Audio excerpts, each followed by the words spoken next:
So what even is a timeline? A consistent series of events spanning across a full narrative to tell a complete story? A collection of linear tales? Whatever you say it is. It's something truly special to see when it's done right.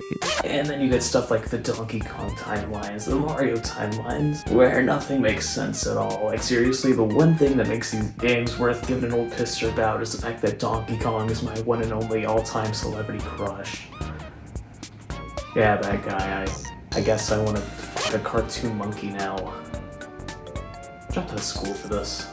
So Super Mario Odyssey is one of my favorite games of all time, and I've just been sitting on my ass waiting for a sequel, a spiritual successor, by God, anything that wasn't Captain Toad Treasure Tracker's Switch port. It was so weird because I always felt like there was just more that could be done with the whole Odyssey concept. But that all changed in 2018, or at least that's when I first started hearing rumors of the Mario Odyssey dev team making a brand shining new 3D Donkey Kong platformer, which, with all the build-up DK got in Odyssey, it just made perfect sense to me. But then those rumors, those theories, they all sort of just fizzled out for 7 years. Then this happened. Donkey Kong Bananza was announced at the end of that awesome Switch 2 Direct back on April 2nd, and it just felt like such a great topper. A new Mario Kart, new Hyrule Warriors, Metroid Prime 4 finally releasing after 8 goddamn years of him hawing. Long-awaited indie titles like Silk Song and Deltarune. Nintendo was clearly pulling no punches with the Switch 2, and this game took that idea all the way. I know a lot of people were really crossing their fingers for a new 3D Mario, and I get that. I really do. 3D Mario is probably my favorite series of games just because of how high quality and imaginative each of them is, but like, between this and the new Mario Kart, I think that craving is met for me for a while. And also, can I just say, Donkey Kong Bananza might be the best title for any video game ever of all time. I'm sure as God's ass beats Super Mario Party Jamboree Nintendo Switch 2 Edition plus Jamboree TV, at least. God, that's hard to say. What the fuck is that? So Pauline's involvement in this game's gotta be the worst kept secret in the history of the business. I mean, artwork of her leaked months before the game released, and then Nintendo just came out and said it and put her on the cover art, which I guess makes sense. It makes about as much sense as Pauline being here at all. I love this game's Pauline, but that isn't to say her inclusion here makes any sense at all in any which way whatsoever. Like, she's basically Bananza's Cappy, or it's Luma, or it's Flood, or it's Bowser Jr. Its companion character who unlocks the door to this game's unique gameplay quirks through her magical singing or whatever. And her character's great. They basically just took Pauline and turned her into the average kid. Which is to say, she canonically eats Tide Pods and has no attention span. Donkey Kong isn't much better though, they're literally the same person. She's 13 years old now, which like, no. She looks and acts way younger than 13 and sounds like she's 30. But then again, I don't know, I kinda don't make hanging out with 13-year-old girls a habit of mine, so maybe I'm just out of touch. Obviously the lore doesn't add up at all, but let's be real, Mario lore, and specifically involving Donkey Kong, it never has. This series started with Donkey Kong kidnapping Pauline and Mario saving her. Simple, right? And let's gloss over Donkey Kong Jr. coming in to rescue Donkey Kong from Mario's dastardly clutches, or the excellent 1994 Game Boy game, which is basically the same thing, or the weird Mario vs. Donkey Kong spin-off games that were it's also more or less the same idea. Nintendo goes all the way with Mario as their guy for about a decade, and then realizes, hey, we're just sitting on this Donkey Kong IP doing nothing with it. Let's make that a thing again. Hence, Donkey Kong Country. It's big, it's beautiful, it's loud, and it's really ambitious technologically speaking, but Nintendo realized, oh snap, DK's a bad guy, except for that one time. What do we do to make him cool? Simple beans, Knuckle Chuck. Just take Donkey Kong and replace him. So apparently the hero Donkey Kong, the good guy, is the son and or grandson and or unspecified younger family member of Cranky Kong, who's, I guess, the old Donkey Kong who kidnapped Pauline, I guess, I don't know. Does it explain why modern Donkey Kong is the same age as Mario and also like 10, 15 years older than Pauline and generally all friendly-dembly with them now despite still acting up himself sometimes? Not really. Does it explain why Cranky Kong is a good guy now? Not really. Does it explain whatever the hell happened to Donkey Kong Jr.? Don't ask. People who do tend to go missing. I think it got to the point where we had just moved on from the retro DK arcade games. They didn't mean anything. They were totally inconsequential. And then Pauline came back and there's a whole section in Odyssey about Donkey Kong. She even mentions being kidnapped by an ape at one point. And then Bananza happens as sort of a prequel, and DK is her dad now, I guess. I mean, hey, I'm not complaining. I prefer good guy dad DK to weird pervert DK, but it's also like,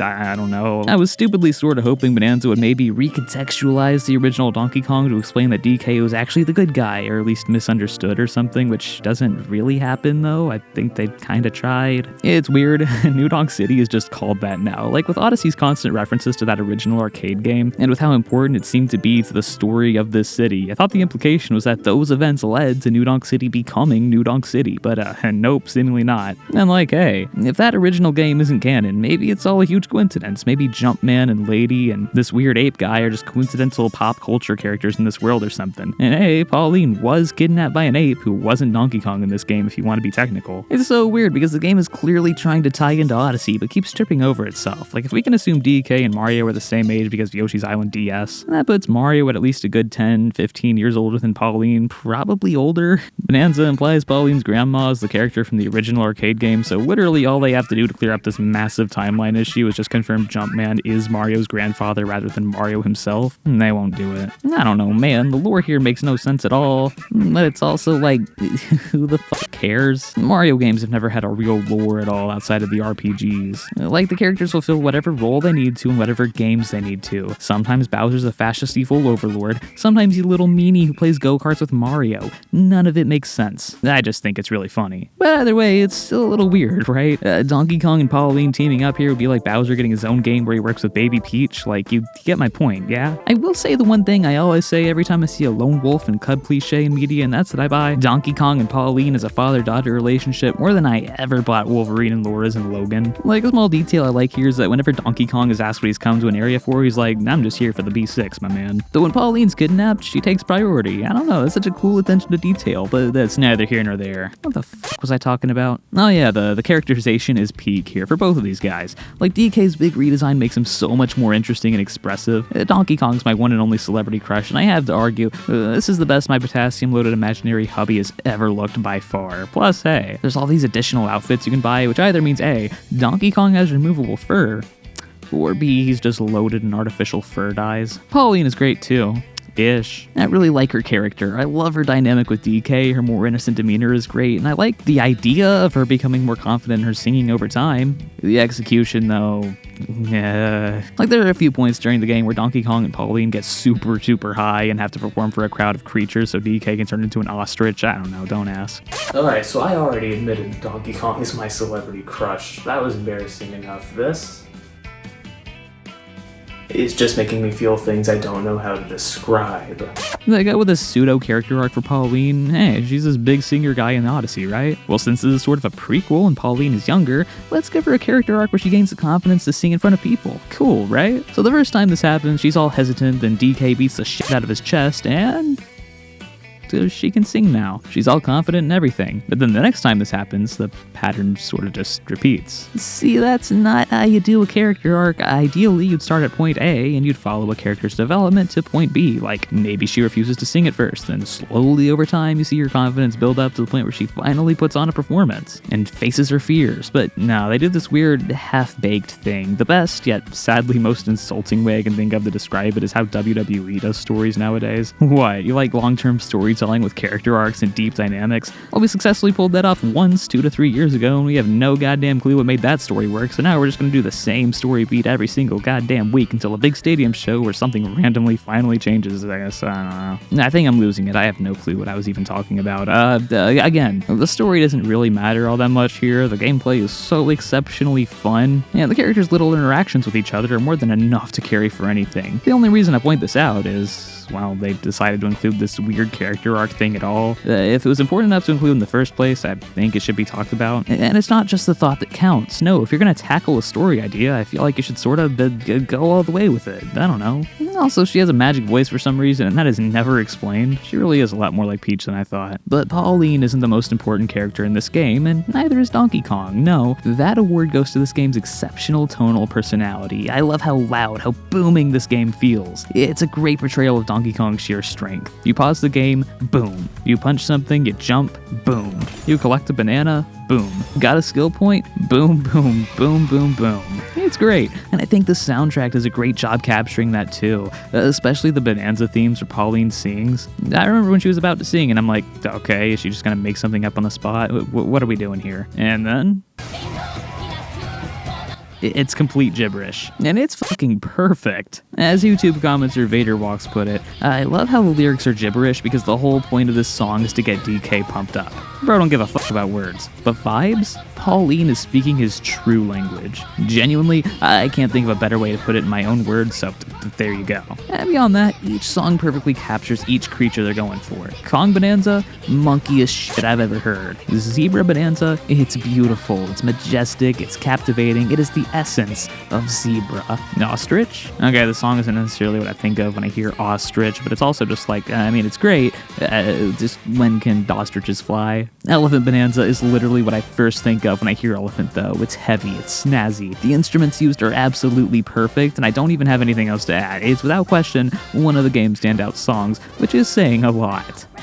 Snake Bananza is fine too. And the design of this world, the design of these areas, mechanically, visually, thematically, it's all incredible. Like Mario Odyssey level stuff. I can't help but closely compare these games. I mean, they're made by the same guys. They share a lot of the same design philosophies, a lot of the same level theming and structures. Both games use a lot of old concepts to do new things. Both feature throwback to their series' 2D roots. Odyssey has an overarching theme, travel, and Bananza has one too, music. And while I do sort of think Odyssey is a better game by and large, I think it's more memorable and a lot more consistent. Bananza captures my imagination in a way Odyssey never really did, especially when it comes to just smashing shit. As someone who likes to do everything a game lets me, it is hard to resist destroying and collecting everything Bananza has to offer. It feels so addictive and fun in that way. And that's what I really got to say about the gameplay. It's great and it's booming. Bananza starts out feeling very easy and very mindless, which I don't think is necessarily bad at all. It really fits and still feels extremely Donkey Kong, but maybe it's a little much. Like, you can clear these bosses in just a couple of hits, and I'm not even playing the game on journalist mode or nothing. But that does really change later on. The bosses get way harder and the puzzles and level designs get a bit more complex too. And I love how all the Bananza skills you learn are repeatedly brought back. None of them go forgotten and they're all really useful. This game's got a villain too. He's fine. You chase him to the Earth's center, which, say what you want about Teenage Pauline or Donkey Kong's age, I think the most interesting lore addition this game gives the Mario universe is the fact that the center of the world is made of gold. You gotta stop Void Kong from nabbing the Banandium root, which can cure the common illness of your wishes not coming true. Pauline wants to return home and sing, DK wants to fucking die of hyperkalemia, this guy wants a shit ton of gold because he's fucking stupid and can't bother to look right around him. I remember getting to this part in the game and seeing what the bunch thinks is the Banandium root and thinking, it actually sort of looks like King K. Rool's iconic-ass belly. And I didn't think anything more of it, because I'm a moron. But then the fateful moment arrives, and arrives good.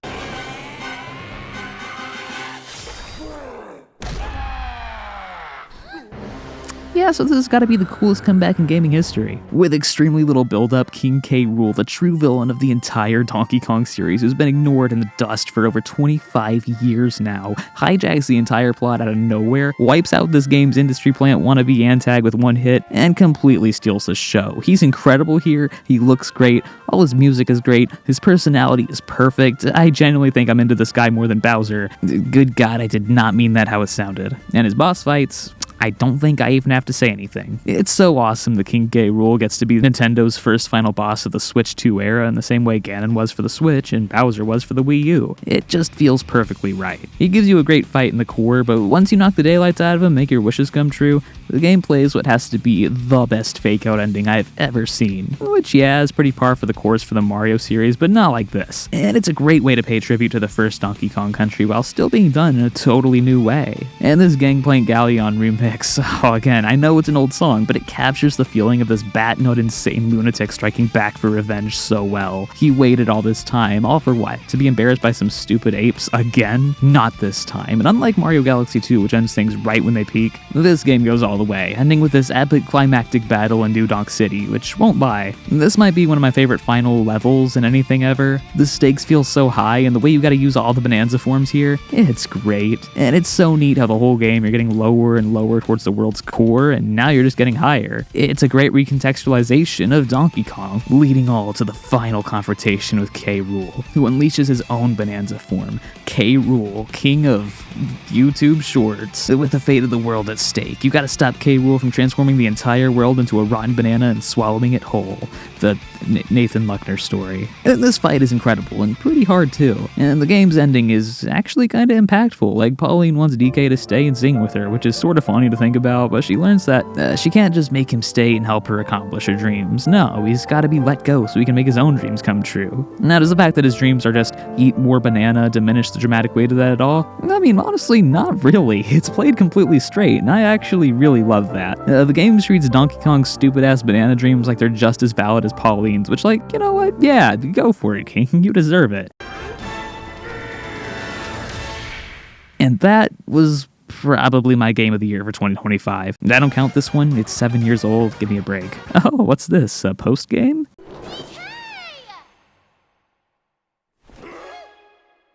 Yeah, I don't really care for this. I mean, I'm glad there's something here compared to nothing, like in Breath of the Wild, but it's like, I don't know, it kind of does take away from the game's ending, yeah? Like, I knew Donkey Kong and Pauline weren't separating forever, they were obviously gonna stay friends. I mean, come on, they were literally playing Mario Kart a month ago. But seeing this instantly right after the game ends, it's like, I don't know, whatever. It kinda does take out some of the dramatic weight from me, but whatever, who cares? I'm glad that's the only thing wrong with this game. God damn it, Nintendo, what is wrong with you? A couple of months after Donkey Kong Bananza came out, this game got DLC.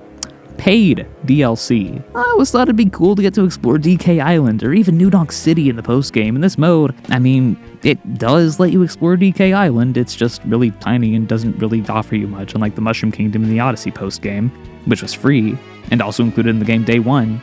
Not DLC. There's also this Emerald Rush side mode. I just don't care. This DLC is completely pointless and doesn't really offer you that much. And it costs $20. If you want this game in all its glory, you're gonna be paying 90 beans for it. That's not even counting the amiibo if you're one of those weird freaks. I think the price of the Nintendo Switch 2 and the price of its games are gonna be a huge talking point of the system for the rest of its life, because I think it's the one thing that makes Nintendo look pretty bad right now. If I've said it once, I've probably said it a dozen times. I think the world of art has been doing pretty great for the past couple of years, and especially this year. I think the worse things are in the world, the better art is. In the world, yeah, art's pretty good right now. The problem is just the money. Mario Kart World was a fantastic experience. I think it's my favorite Mario Kart game.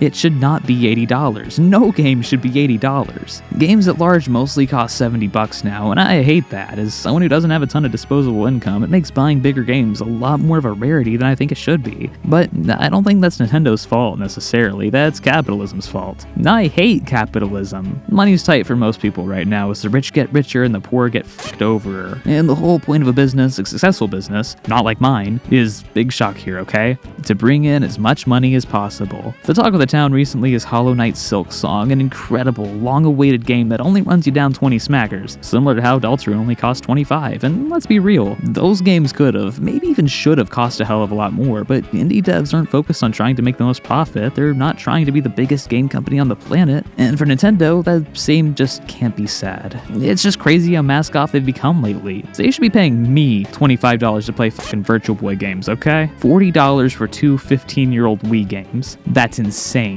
What are we even doing here, man? That being said, when you separate Nintendo's games from their prices, they're really great right now. Except for Dragon Drive. I mean, the easy solution, just don't buy the DLC, because even at 70 beans, it is still a fantastic game, one I feel very justified in giving an 8 out of 8 nuggets to. And like I said, it does sort of fill the hunger for me for a new 3D Mario that I've had for so many years now. But at the end of the day, I'm just disappointed that there's no Donkey Kong dating sim. Like seriously, you want a game that'll dethrone Minecraft? It's right there.